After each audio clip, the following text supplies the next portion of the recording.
There you go. That's the saw for... A wet saw. Oh, you do granite? You do granite tables and... What's the granite heart? No, we don't do the worktops. Worktop. We don't do the worktop, we just do the granite hearts for stoves and fireplaces like that. Oh, okay, right, yeah. And that's the saw for cutting, and we will polishing the edges.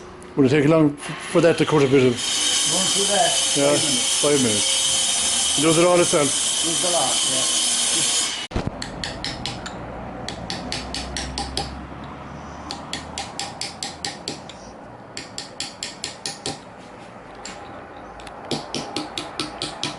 It's still a bit of work with it now, is there? Huh? You still have to do a bit of manual work.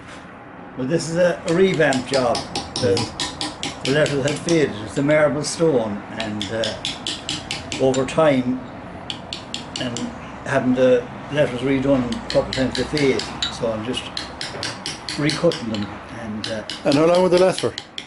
they last quite a while. I mean, that's. Will they last 30, 40, 50 years? They would, yeah. It depends on. There's a difference now between what I'm doing here and what's usually done. Usually they're sandblasted, and the blasting wouldn't be as deep as the chisel.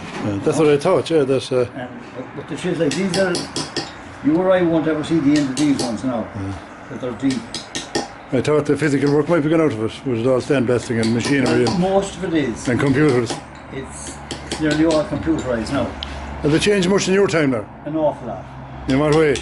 Well, what I'm doing now is what I started off doing over 50 years ago.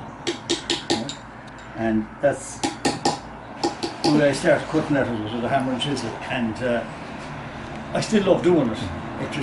It's a kind of a pastime for me now. Colin would normally do these, he'd sand off the face of the stone and re-letter the whole lot with the sandblaster. But it keeps me occupied here during the day, so, and I love doing it. So.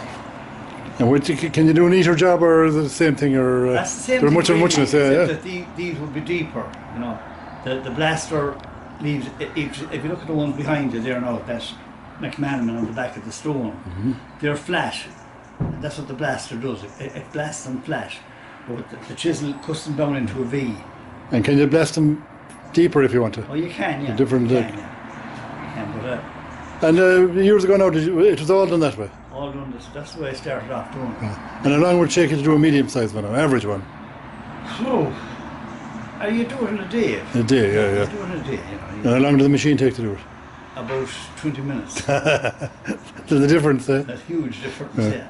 And then you have to do the blasting now, because you wouldn't be competitive, you didn't. This is different.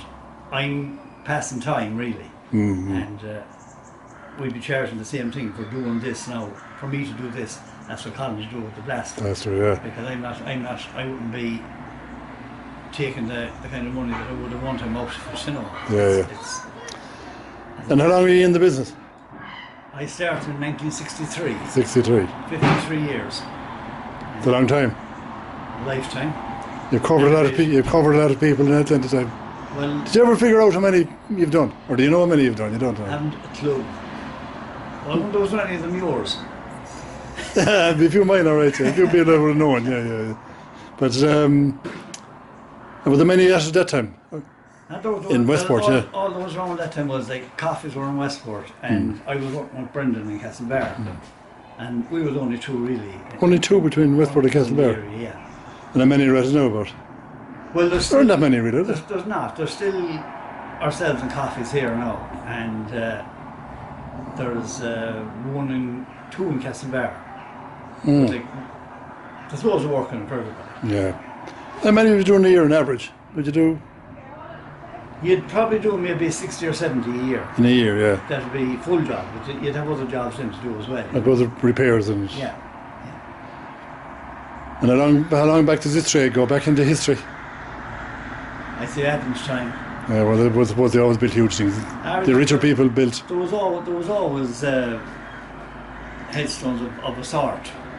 Yeah, even in the real old graveyards now, you see stone markers. There might be no lettering on them. Be no lettering on them. You see stone markers. But I have two pieces out there now from the 1860s, and there was lettering on that. On that. And the people brought it in for me to recut the lettering on for them as well, and done the same way.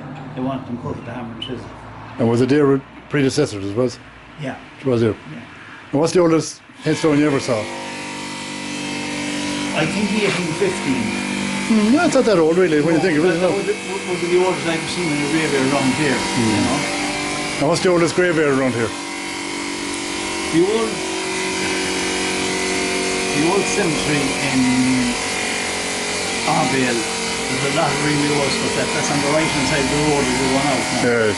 Yeah. On the right hand side, yeah. There's some really old stuff there. But down at the Abbey as well, in the big cemetery, on the opposite side of the road, there's a lot of old stuff there as well.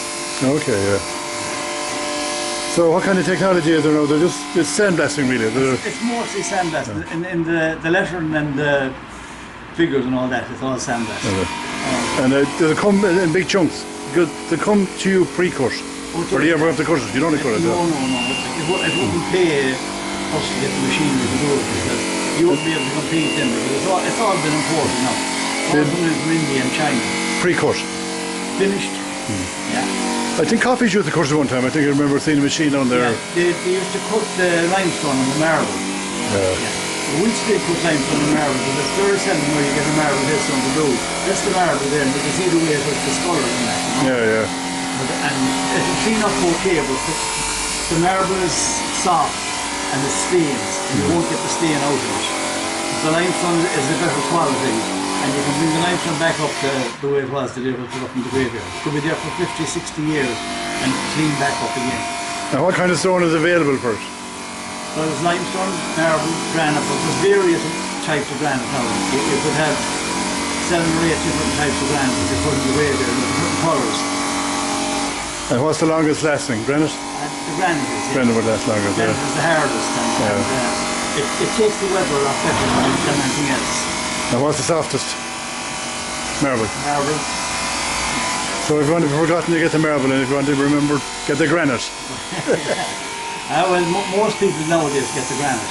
Very, very seldom you sell a limestone or a marble headstone. You get the odd limestone one, but it's nearly all granites.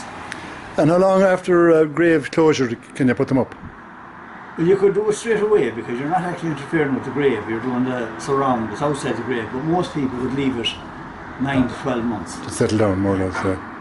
Some people put foundations in now, don't they? Brick surrounds and all that. No, we do the mass concrete and reinforce it with the wrought iron. Oh, okay, right. Yeah. Less maintenance in that. Well, there's no maintenance really when the people use the granite, because it just keeps. Keeps, yeah. All it takes is the cloth. This stuff here now in the bags is for sandblasting, is it? That's for cleaning. For cleaning, yeah? That clean. And the stuff here then, that's for the lettering. It's a different grade. And is it finer or? No, it's stronger. Stronger, yeah. Stronger. You put a tape over the face of the headstone, right? Yeah. And the column prints out the lettering. Yeah. You just pick it out and blast it. And does the tape survive the sand? It does? The tape will... It's a special tape, is it? Yeah, it's rubberized and it bounces off the tape. Oh, okay, right. Whereas if you put into the stone.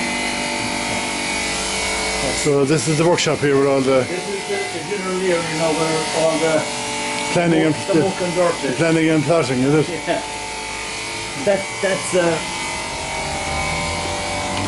the house name that we live in. It's a natural stone.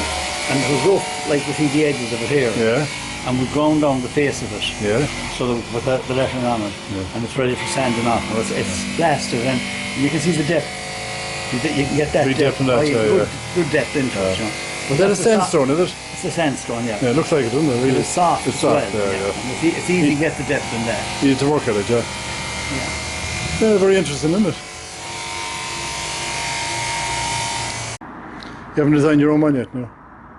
I have no intentions. No. Have you decided what you're going to put on? If you're interested, I'll design one for you. What are you going to write on it anyway when you go? I won't write that now. You're doing it.